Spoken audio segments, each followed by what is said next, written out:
Welcome to நலம்தானா viewers. இன்றைக்கி பிஞ்சு பலாக்காய் வச்சு 65 செஞ்சுருக்குறோம். இதுக்கு அந்த பிஞ்சு பலாக்காயை தோல் சீவிட்டு அந்த உள்ளே இருக்கிற சதையை மட்டும் நல்லா பீஸாக கட் பண்ணி எடுத்துக்கிட்டு அதில் குக்கரில் கொஞ்சம் மஞ்சள் பொடியும் உப்பும் போட்டு நல்லா 3/4 பாயில் ஆனவனையும் எடுத்து வடித்து ரெடியாக வச்சுக்கணும். அதில்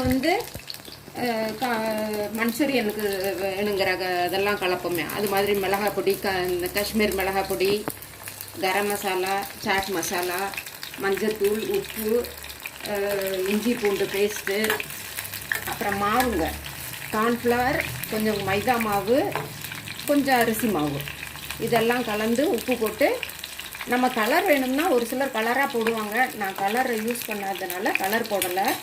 காஷ்மீர் மிளகாத்தூள் போட்டோம். அதை இது மாதிரி சுட்டு பொரித்து எடுக்க வேண்டியதுதான். ஒரு 5 நிமிஷம் ஊற வச்சுட்டு